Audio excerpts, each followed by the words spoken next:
Welcome to another episode of the Relentless Podcast presented by Baptist Health. I'm Patrick Murphy, and joining me as always, the head coach of your Jacksonville University women's basketball team, Darnell Haney.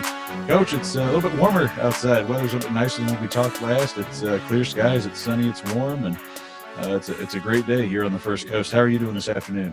Everything's going well, man. It is a great day, and we're excited about what the day lies ahead. We got practice here coming today at 3:30, so we're ready to go. Busy week here on the campus of Jacksonville. Basketball is not the only game in town. We got volleyball starting back up. We got a men's lacrosse game coming up this week. Softball this Friday. But we're here to talk women's basketball, and we've got some things to talk about. Finally picked up that first conference win of the season Sunday against Bellarmine.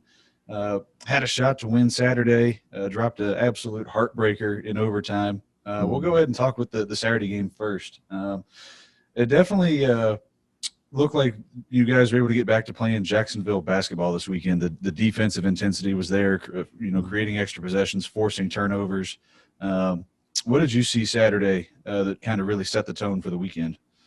I just think we were able to, like you said, force the tempo a little bit, get us out in transition, get us out running, and take care of business. And take care of business for the most part. And in that fourth quarter, we just got to make sure we do a better job of not fouling and sending them to the free throw line, man. I think those fouls early in the fourth quarter kind of hurt us going into the tail end of the game. And we allowed them to get to the free throw line with just some plays that, our girls know that they won't be able to make again when we're playing later on in the conference. Alexis Pierce and Shari Graham both had big performances on Saturday. They both finished with 19 points. Shari played through foul trouble for most of the game, and in both games, as a matter of fact. Had 7 steals. That's the most by any player in a game so far this year. Again, just contributing to being able to create those extra possessions and put the pressure on Bellarmine from a defensive point of view. I mean, Shari is probably one of our best on-ball defenders. She gets in trouble a lot, especially she gets in some offensive fouls early. She gets in trouble a lot early with some things that she does that are out of character for her. But like maybe trying to go over the back, get offensive rebound, just something that a foul that we don't need, especially early, and it doesn't allow her to get going until later on in games. And then we have to make sure we manage her minutes going through the game because of her being in foul trouble. She was huge for us. She hit shots. She got to the rim. She got to the free throw line Saturday. And AP was huge as well. She was hitting some shots. She was able to get to the free throw line. And she was huge for us. AP was better for us on the offensive end on Saturday, and she was solid on the defensive end, but we can always do better. Mm-hmm. Michaela Edwards had her best game of her season and of her career, transferred in from Hawaii last season, had 11 points in Saturday's game on 3 of 8 shooting, hit a couple big threes late, was good at, a big factor on defense, again, helping, create those turnovers. The last couple of weeks, I feel like we've been talking. Her name's been coming up more and more, just because she seems to be settling in more and getting used to the system and the style of play here at Jacksonville. And we got to remember too that Michaela at Hawaii, she didn't play much, so she's really in her. I would say coming into her own right now. She's played a good amount of games now. I would say she's played maybe about 9 games now because she was out with injury a couple games this year. So she's played about 9 games this year, and she is now finally coming to her own and kind of feeling herself, so to speak. So we got to continue to keep that confidence up and get her playing, and she's kind of playing her way into game shape and game play. Coming off such a tough loss in overtime, in Saturday's game, coming into Sunday off of arguably what was one of the best performances of the year. What was the mindset, and how was the locker room coming into Sunday's game? I think when we met to watch film after the next day, we just told the girl that we let one slip. like we let the Saturday game slip away, and it was because of us and us, our fouls and our not understanding and not taking care of the game plan.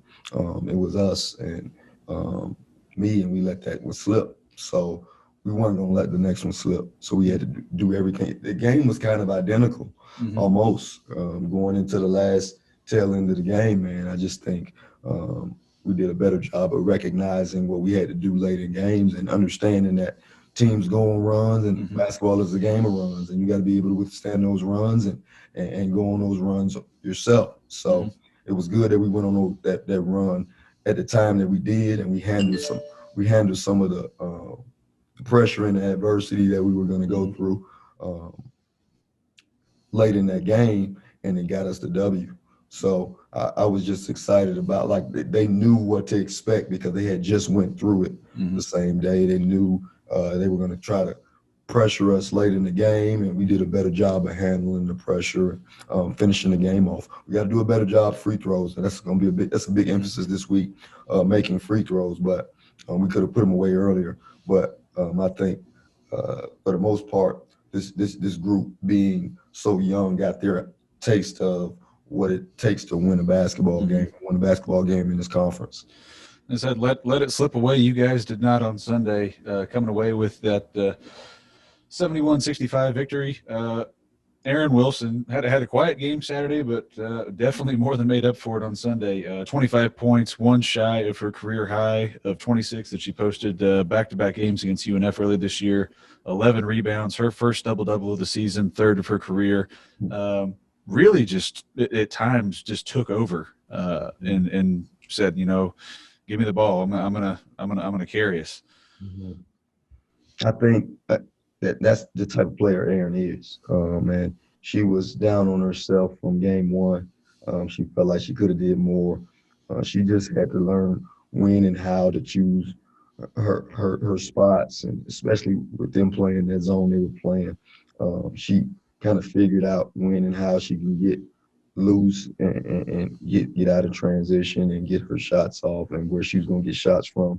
And then it's really sparked with her rebounding basketball. And I told her that before the game that it was going to be key that she rebound the basketball on both ends of the floor so that she can get that engine going. And when she's coming down the floor, it's like LeBron or something, like a freight train coming in, and you're not going to stop her getting to the rim.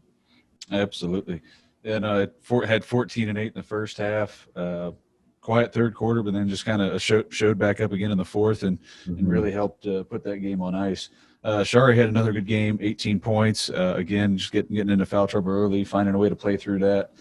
Both games this weekend, getting contributions from everybody up and down the lineup. Shekinah Rachel coming back, Tamia Stallings, Ashley Malone.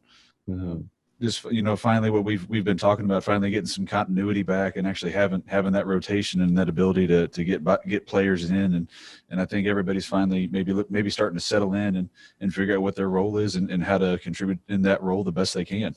Absolutely, and now that role is kind of, like you said, been settled. They kind of know, because to be honest with you, some of their roles when we didn't have a full roster of team. Some of the roles were different, right? They had to do different things. So now they're comfortable in the roles that we recruited them for, and now they got to come in and just perform in the role that we gave them, in the role that we recruited them to do. So I think having a sense of normalcy, having a sense of being able to I have to do this and bring this to the team, I think has been huge for them, knowing that they don't have to do more than their role. So, looking ahead, back on the road this weekend, heading up to Nashville to take on Lipscomb. They're coming off a weekend sweep of Stetson. I know you mentioned free throws as a point of emphasis this week, but what does Lipscomb do that you're working on in practice this week to try and prepare to go out and keep the high performances going? Yeah, Lipscomb is going to shoot the ball at a high level, and they're going to drive the ball hard. They're going to try to drive the ball hard and pressure us and try to make us foul. So we got to do a better job of not fouling. We got to do a good job defensively and staying in front of people and making sure we're not getting caught in scrambles because we're out of position defensively. We just need to make sure we're in the right position. We got to challenge their shots, and we got to make sure we're playing good defense overall as a team to make sure that we get stops. That's going to be the big emphasis this week: getting stops, getting out of transition, and rolling from there. You're talking about playing defense. Jacksonville does rank in the top 25 nationally in steals per game, better than 10 per contest. And we definitely saw that this weekend, creating those turnovers against Bellarmine, getting extra possessions and finally being able to turn those into points. Mm-hmm. I think it just it revs us up.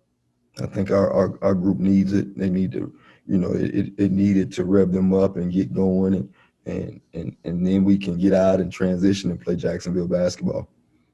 That's good stuff. We'll be looking ahead, looking forward to watching the games this weekend. Be a busy weekend, with everybody playing, but this is getting to be that time of year. So absolutely, fun times, right? Absolutely, especially from our side of the house and sports information. So no question. Coach, before we go, we'll just go ahead and I know I tried to change it up. I threw you a curveball last week, asking you what shows or movies you've been watching lately, and you said film, which that's about the answer you'd expect from a coach in the throes of conference season. So I'll jump back to anything good. I mean, I'm sure you probably had something good after Sunday's win, maybe a steak dinner or something. Or no, honestly, Sunday's win. What do we have?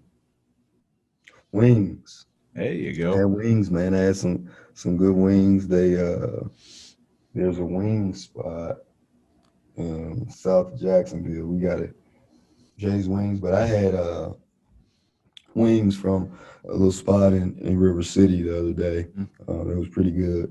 I get my lemon pepper and my sweet and tangy, and we roll from there. But they were really good as well. A&D Buffaloes, right in River City up by the airport. So the wings were pretty good. Awesome.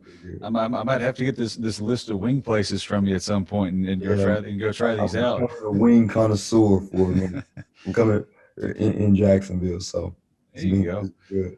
Yeah, no, we'll see if I'm able to snag some lunch real quick today. So we're gonna finish recording this, and gotta run back out and go assist with men's lacrosse and their home opener, season opener against Bellarmine coming up. Absolutely. So the Knights are back in town again, just in a different sport this time. So, but that'll do it for this episode of the Relentless Podcast, brought to you again by Baptist Health. Be sure to follow Jacksonville women's basketball on all social media, Facebook, Twitter, and Instagram. Be sure to tune into the games this weekend at Lipscomb on ESPN+. We'll have all that linked to the website on our schedule pages.